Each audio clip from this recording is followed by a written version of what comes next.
បងបងអញ្ចឹងថ្ងៃនេះខ្ញុំយកទៅតទៅនឹងប្រភេទថ្លើមកងានដុំយកមកធ្វើជូនបងបងមើលដោយសារបងបងក៏សួរថាអូនថ្លើមកងានយកទៅញ៉ាំជាមួយអីឆ្ងាញ់ជាទូទៅសម្រាប់ថ្លើមកងានយើងញ៉ាំទទេក៏បានយើងញ៉ាំជាមួយនឹងប្រភេទសាច់គោក៏បានដែរបងបងហើយសម្រាប់បងបងដែលចូលចិត្តញ៉ាំ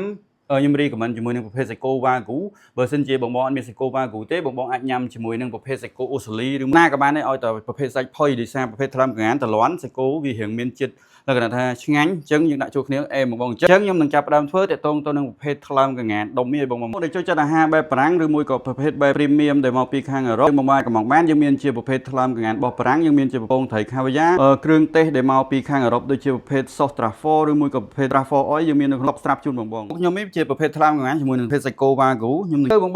បងចង់ប្រើជាអំបិលក៏បាននៅលើអូខេអញ្ចឹងយើងដាក់អំបិលហើយខ្ញុំដាក់ម្រេចអូខេបងបងខ្ទះរបស់យើងក្តៅអញ្ចឹងខ្ញុំនឹងចាប់ផ្ដើមអូខេអញ្ចឹងបងបងបើកភ្លើងតិចៗមកហើយមើលតែវាមកក្រហមបងអាចប្រែបានហើយបងអាចលើកបានហើយបងតែប៉ុណ្ណឹងបងអូខេបងបងអញ្ចឹងចង់យកប៉ុន្មានចង់យក medium rare ឬមួយក៏ប្រភេទ medium អីបងធ្វើទៅតាមនឹងបានចង់ញ៉ាំជាមួយនំប៉័ងអញ្ចឹងយើងយកនំប៉័ងយកមកកដៅបងបងអញ្ចឹងយើងកូវ៉ាគូយើងមកខ្ញុំមានតែប៉ុណ្ណឹងចង់ឆ្អិនពេកបងឃើញសាច់វាមានខ្លាញ់លាយបែបហ្នឹងបងអញ្ចឹងយើងដាក់នំប៉័ងយើងមកសម្រាប់សូសខ្ញុំអត់ប្រើសូសអីបងដោយសារខ្ញុំចង់ញ៉ាំបែបលក្ខណៈរៀងសាបៗបង